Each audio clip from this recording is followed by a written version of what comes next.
Usually it's this time of year. Hopefully, sometimes Chicago can be a little colder than maybe Laramie, but I'm not sure that's the case. So hopefully, the weather's a little bit warmer in Chicago. Man, oh man! But great opportunity. It's gonna be exciting to have the opportunity to play at Chicago Bulls Arena, the United Center, and for our guys to have that experience playing against a very good Dayton team that's kind of in the same boat as us, where you can plan for a lot of things, but you can't plan for injuries, and you can't plan for injuries to your better players. In the case with them, I mean, they're two starting guards, Elvis and Smith. Now we'll see if one of those guys show up and plays on Saturday. But you tell that a lot like us. I mean, they've had to revamp a lot of the things that they've been doing offensively, and just really trying to kind of piece it together. Now, the one thing that that they haven't had to piece together from a defensive standpoint, defensive numbers. I mean, they're one of the better defensive teams in the country. When you got Holmes in the middle, he makes things difficult if you can't attack them the right way. And so that's going to be the challenge. Is can you find ways to create some easy baskets? You can find ways to solve those problems. But from an overall standpoint, I mean, that's defensively, I mean, their size, length. I mean, right now with the two guards out, I mean, it's pretty much 6'6", 6'7", 6'8", just a bunch of bigger wings across the board. And so got to be able to. Luckily for us, we have that same type of length in practice. Now we don't have a guy like Holmes who can protect the rim, but when Graham's around him, he does in his own way. But and so hopefully that the size and length won't affect us too much, since that's what we go up against every day. But at the same time, they do a good job of what they do offensively. Like us, they've had to change up some things with those guys being gone, but do a good job of running their stuff. And just two teams that probably were thinking things would be a little bit different going into this game, but at the same time too, I do like where we're heading. I think we're kind of heading in the right direction again, as long as we can stay healthy and keep those guys that we have on the floor healthy, and hopefully we can continue to build off of the last couple of games.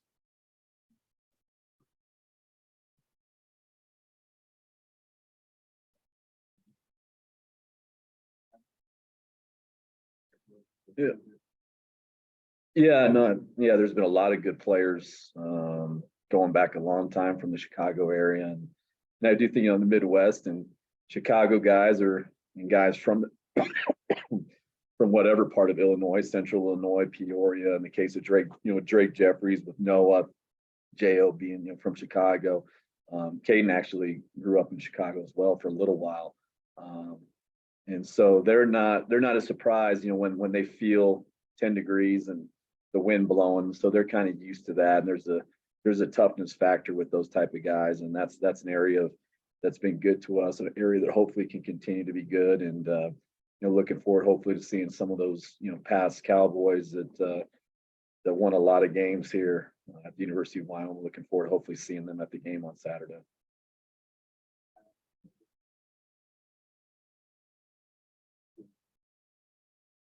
Yeah, I mean, you don't get the opportunity to play there unless you had done something prior. And I think based off what we did last year and in putting ourselves in a position to play a game like this at the United Center, in the case of next week too, playing at the Phoenix Suns Arena, and to play teams, Dayton, a lot like us, St. Mary's, where it's hard to get games. It's hard for people to want to play you.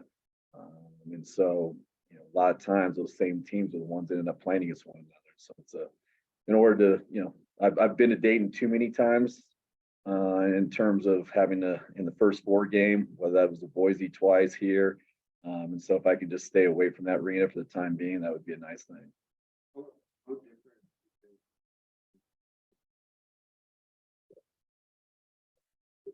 Yeah, I mean, there's really, other than just the atmosphere and just playing in a an arena, which the challenge when you're playing in an arena like the NBA court, where you got the NBA 3-point line, where guys naturally just kind of make their way, float that to that line, and then what guy you don't realize is when you go to gyms like that, how stiffer the rims are, and there's a reason why guys are pros, and the reason why their ball goes in the way it does, because when you're a pro, your ball doesn't hit the rim.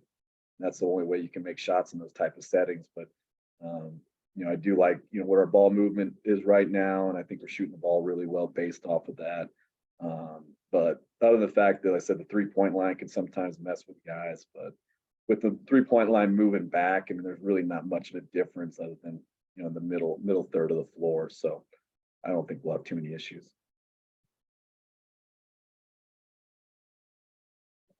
Well, I mean, with finals week, I mean, there's only so much you can do, and luckily nowadays with a lot of classes being online, I mean, we've had access to our guys, so we've had a good week of basically everybody being here, other than Graham, and so just trying to build off of what we've been doing and just continue just to focus on us and focus on the fundamentals. That's really all we can focus on right now. We talked with Redding down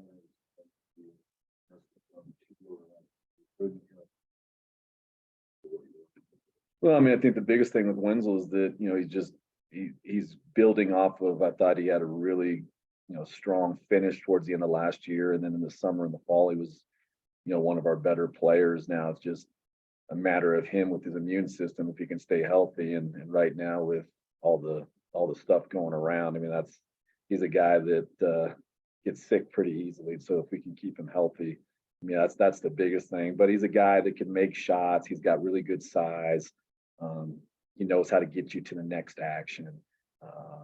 He has the ability to go. He's a good nose to the ball, ability to go get extra possessions and offensive rebounds. A guy that you trust when he's on the floor. That's who plays, are the guys that ultimately the coaches trust.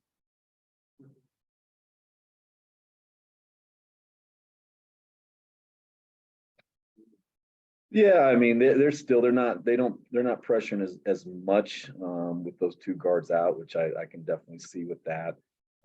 Probably expecting some zone. They have shown zone, and we'll be expecting some of that as well. But from a pace standpoint, I mean, I think they just they're going to kind of play based off of how we play as well. And so it's not going to be a track meet by any means, but it's not going to be a 50 possession game either.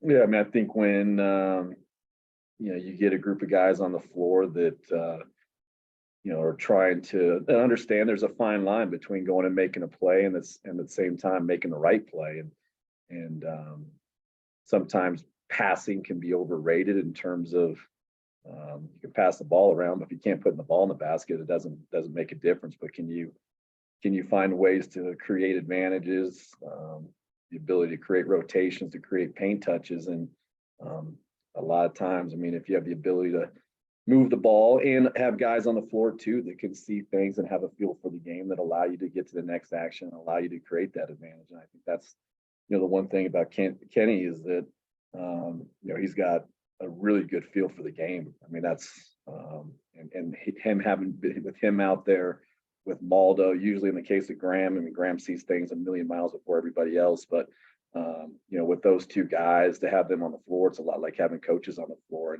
And those guys, I said, they're able to know when to shoot and know when to pass. And that, I think that's where for us, we've been a lot better offensively when we're not passing the ball a million times, but we're fighting for the right shots.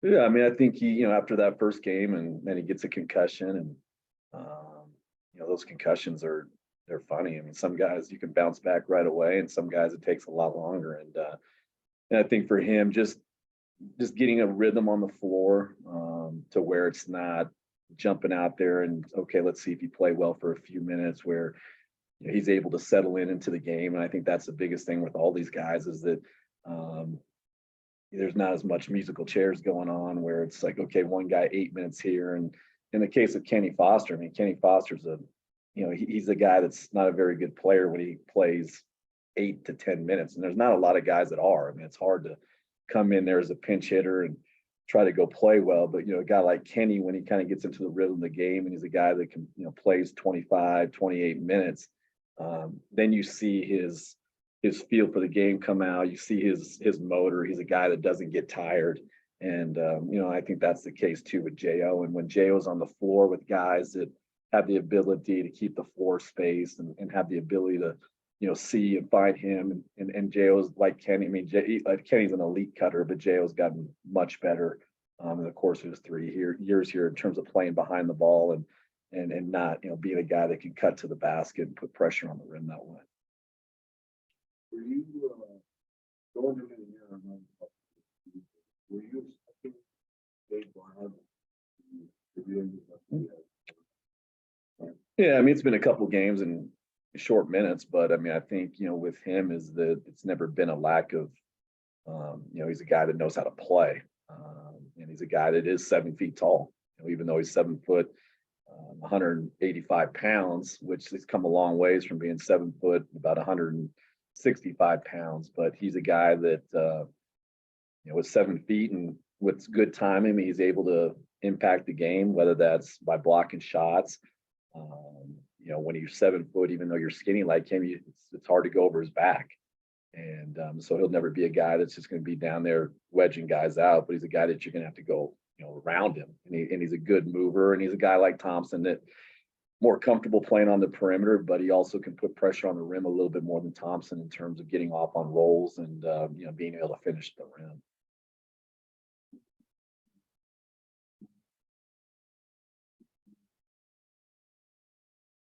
I mean, really, to be honest with you, they're all the same, whether we're playing at Salt Lake Community College or the United Center. I mean, it doesn't really bother me. I do think, as you move your way towards conference and then, as we move our way towards, the NCAA tournament, where you can play in those type of settings, because they are different. And so for our guys to be able to feel that and see that, I think that's good as we move forward into conference play. Any questions from Cody? Jeff, did you ever think it'd be nearly 2023 and those guys, Foster and Maldo and Thompson, the car ride you made to go recruit those guys right off the bat after you signed, that they'd be in your starting lineup in 2023? Yeah, that's a good question. On that date, I'm not sure when it was, in March, whatever that was. I mean, that last 2 years has kind of been a blur, to say the least. And I do remember that day. I mean, that was probably there was nothing good that came from COVID, but when you're able to, you don't have to do a press conference, you don't have to do all the things that you have to do when you become a head coach, to be able to just get in the car knowing that the most important thing is players. There's never been a good coach without good players. And Thompson, he wasn't around. I mean, he was on a plane headed to Cancun, which I probably said that's probably not a good idea considering where the country's at.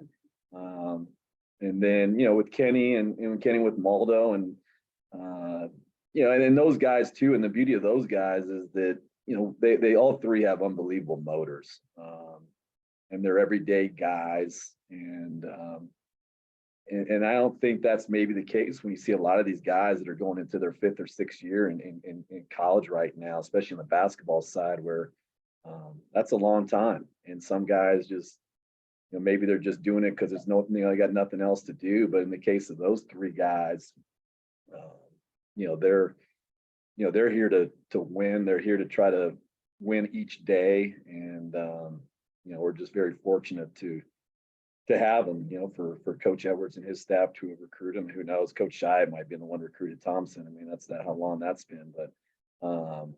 But to see those guys, have the success that they've had and hopefully continue to build. And those are the guys that have been saying, they're the ones that, during these, during a kind of a tough stretch that we went through, I mean, they're the ones that kept the morale and spirit up, and the ones that continue to say all the right things, and that was even too when Kenny wasn't playing a lot of minutes. And that's the reason why that you're able to kind of maybe push through some of those times, is when you got guys like that with their type of character they have, and knowing too that they're here at the University of Wyoming for all the right reasons. They're not here, and they've gotten over themselves. And the most important thing for them is the team and the success of the team. It's not, they know that the individual accolades come when the team does well, and they don't worry about that. And that's the beauty of having those guys in the program. Tracy. Just curious, with your non-conference road games, you seem to have found sites that aren't on campuses. Was that by design that you were able to come up with so many non-campus matchups with some of these better schools on the road?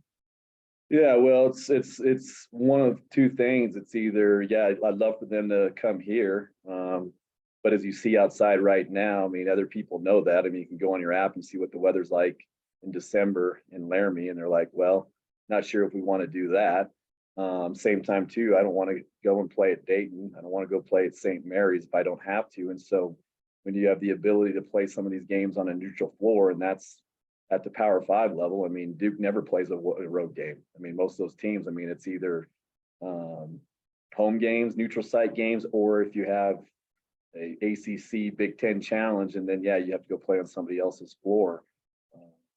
And so for us, and with the team that we had coming back, which obviously is not the same team that that we have right now, and a lot of the things. I mean, we scheduled, we put together a tough schedule, and thinking that when you go into a game against Dayton, with a guy like Holmes in the middle, when you have a guy like Graham Ike, that's a little bit different story. But we've all had to adjust. Dayton's had to adjust, and but for us, I mean, yes, I'd love to play more home games, and love to have a team like Dayton or St. Mary's come here. Now, if we can continue to build and continue to grow and get better as a program, and I think some of those opportunities will become available. But I don't like a ton of them, but I do think that for where we were at the time, I mean, it was the best thing for us.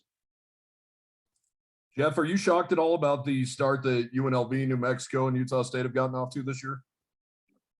Not really. I mean, I knew from New Mexico had a chance to, with what they had coming back and what they added with the portal. I'm not surprised there. Same with UNLV, which, I think in this day and age with the transfer portal, UNLV is that's a place where kids want to go. And Coach Kruger, with his background, having been in the Big 12, and I think that allowed him to have the opportunity to get some of those guys that he was recruiting or had recruited. I've watched them a little bit, not a lot, but they can guard. I think the concern was early for them was their ability to shoot the ball, but they've done a really good job of guarding and making timely shots. And then Utah State, having watched them from the Santa Clara game, pretty much the same group of guys, minus Bean, but very experienced, really share the ball at home. They can really make shots. So there's not a lot of changes personnel wise, but I think for that, I mean, it helps the league when you got those three teams. San Diego State, Boise's had a really good non-conference. I think they're at 8-2, and that's where for us, I mean, I think we'd be in a lot different situation if we had Graham, and you look at our net number. But if we can hopefully finish off the non-conference here strong, but as we move into conference for us, I mean, it's not necessarily worrying about what the numbers are and what the net are. Now maybe some other coaches are like, well, we thought Wyoming be in a little bit different position now, but for us, and hopefully at some point if we do get Graham back, is that we're just focused on just being our best when the time comes, when the time matters. And that's probably going to be more so late January, February, and early March. Jeff, last one for me. You're scaring people when you say if Graham comes back. I know you're not a doctor, but you've said the word if a few times.